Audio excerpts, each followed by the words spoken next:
What are data types? Data types in that determine the kind of value a program can work with. For example, whether it is a number, text, or even a collection. That is statically typed, meaning the type of data must either be explicitly declared or inferred by the compiler.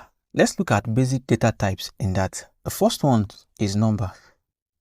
A number is divided into two. We have the integer, which represent whole numbers, -5, 0, or even 42. And also we have floating points, which are double. This represents decimal number. You can have from your 3.14, you can have -0.14. So let's print some of this data out. So we have date print, and then we can say 25, and let's print a double. Print 5.9. And let's run this.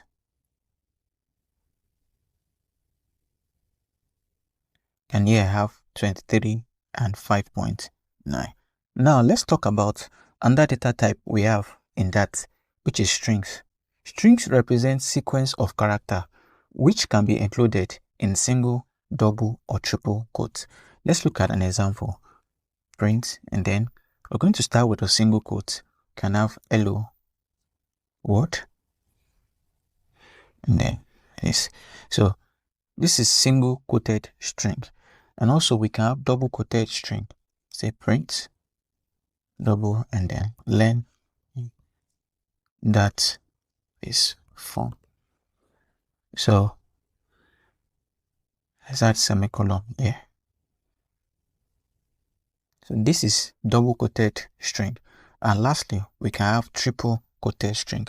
And when do we make use of triple quoted string? We use triple quoted string whenever we have multiple sentences. So let me show you an example. Print, and then we can say 1, 2, 3, and yeah, let's come inside here, and then we can say this is a multi-line, and let's break this here, and then we can say string in that, and let's add another line to it. Have fun learning. So semicolon here. And let's run this. Now you can see on my debug console, I have hello world, I have learning that is fun, which is the double quoted string. The hello world is the single quoted string. And then I have, this is a multi-line string in that, have fun learning. If I try to break the double quoted string, I'm going to get an error. So let's come here and I break it. You can see I'm already getting an error. So when you have a sequence of character that is going to be multi-line, you make use of triple quotation. Now let's talk about boolean. Boolean simply represents true or false value. And this is a simple example. You can say true. The T starts with a small letter, and then we can have here also print false. And let's run this. We have true and false. So this is different from capital letter T.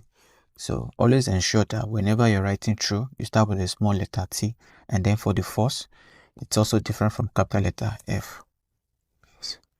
Now let's dive deep. Let's talk about data types as objects. In that, everything is an object, including basic data types. This means numbers, strings, and booleans are instances of their respective class: integer, double, strings, and bool. Since they are objects, you can call method on them just like any other complex object in that. Let's look at some example. So I have print here. So let's say for the integer, we can say 25. And when I press dot, you see list of method we can perform on our integer. We can check if it's even, if it's an odd number. We can check if it's negative. We can check the abs. We can check the ceiling. We can check. So let's just check if it's an even number. And then let's add semicolon here. Let's do the same thing for our double. So we can print, and then we can say 5.9. And if we press dot, you have access to different methods. It's negative, it's abs, it's C. So let's use it's C. So let's use dot run to round it up. And let's run this. You can see first one, we have false for 25 dot is even, meaning it's not an even number. Then for 5.9, after rounding it up, we have 6. So that data types being an object give us access to different methods that we can perform on each of these objects. And the methods that you can perform on an integer, you can perform the same method on a string because they belong to different classes. And we're going to talk more on this when we take each of these data type individually to look at some of the methods we can perform on it. This is just an introduction to that and to guide you on how you can make use of data type in that. Now let's look at how we can convert data from one data type to another. So sometimes you might need to convert one data type into another. That provides us method for such conversion, allowing you to seamlessly switch between types. Let's look at some example. So let's say we have print, and then we have a string which is of 45. Remember, every string value is inside a quotation mark, so this is not the same as an integer. So in order to convert this from a string to an integer, all I need to do is to make use of our int dot pass, and then I can wrap this inside. And let's put this here. Let's move this and then place it here. And then by doing this, we've turned this from a string into an integer. So if we run this now, we're going to have 45. So the same way we can convert a string to an integer, we can convert strings to a double. So to do that, we're simply going to come here and say print. Then we can have double dot pass.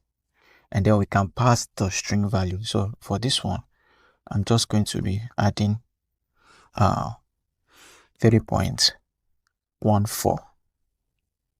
And then if I run this now, we have 30.14 here. So if I come here and I say dot runtime type, and also come down here and I say dot runtime type, and I run this now, you can see now we have this as an integer now, and the other one as a double.